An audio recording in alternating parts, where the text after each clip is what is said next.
into stall number 2.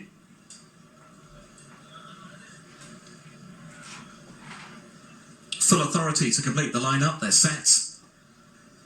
And they're off.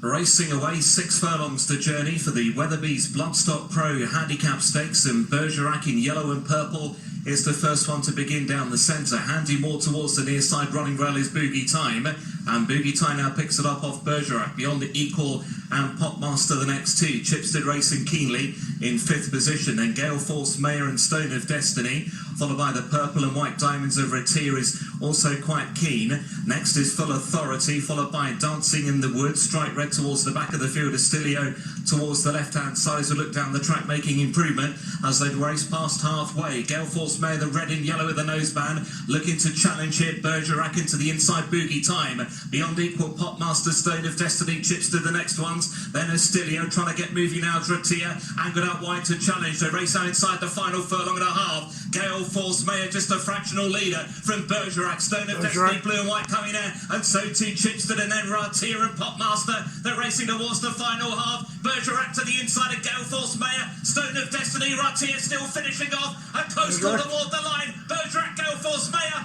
Gale, Force, Mayor and Bergerac, nothing in it. Then Raatea, Dancing in the Woods, Full Authority and Stripe Red. Brilliant race. It's close. The better finish is called by the judge. Has Gale, Force, Mayor just held on?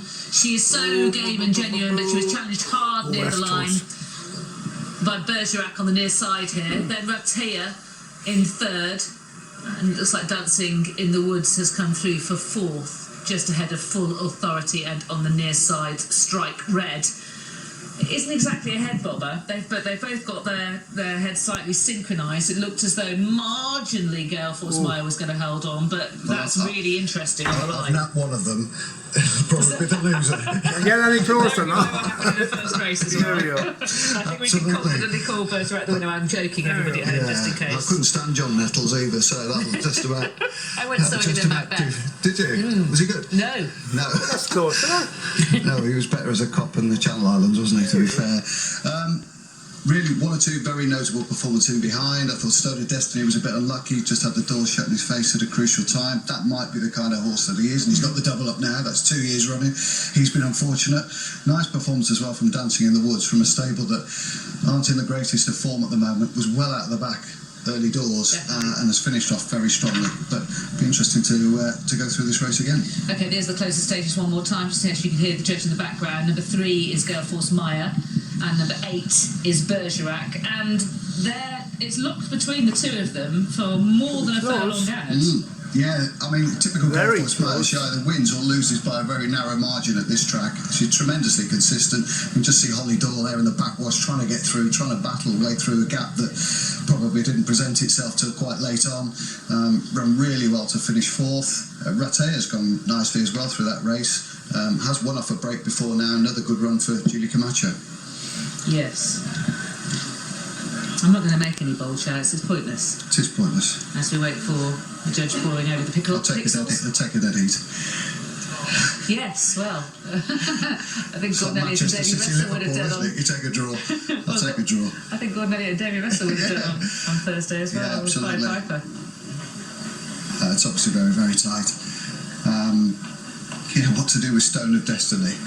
Yet again, he's run an absolute blind in this race, and the events haven't panned out for him. Let's hope he doesn't go on another 10 race losing sequence. Keep an eye on him. He's in the blue and white colours in the centre, pulling hard in the early stages. Up front is Bergerac. They come towards the stand side rail, and that leaves Astilio slightly isolated on the left. Yeah, it did, and obviously well dropped out with Stripe Red as well, and he's run really well. He looked a little bit detached at one point. He's very keen, sort of galloping, sort of head in the air a little bit, and just difficult to settle, but well dropped out. You know, if he's going to be ridden like that all season, he's going to be a bit of a hostage to fortune. But I did say to you before, he looked really, really well. Probably one of the best in his coat in the field, and he's finished off quite nicely as well. Was on the photo finish for first place. First, number 3, Gale. Force Mayor has hung on and enhanced her excellent record at this track. Connor Beasley riding her for the first time has guided her home, clung on for Michael Dodds, ahead of Bergerac in 2nd for Neil Callan and Kevin Ryan. In 3rd it was Raatea for Dana Neal and Julie Camacho. You wanted to point out Stripe Red. Yeah, just picking up the run of Stripe Red. It's a really encouraging effort. He's got a rather ungainly way of racing, but it didn't stop him finding out of the dip, and I think there's a nice race to be had with him. You want to find a track where horses that can be ridden like that can actually get into the race. Yeah.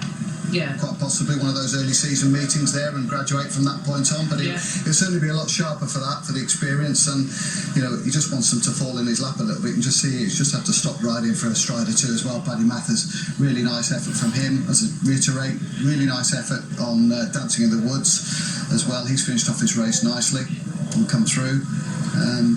Really informative handicap. I don't know whether we've got a head on from the stalls, but I wouldn't mind seeing it just to sort of see those numbers through, particularly your Stone of Destiny point in the early stages. There is the photo that the judge was poring over, and the resolution was that Gale Force Meyer has won, the 6-year-old mare. Such a likeable mare. Magnificent mare, isn't she? I mean, to ship up here at Newmarket and tackle these really, really competitive handicaps and listed races and just be so consistent here is just is fabulous, really. And nice.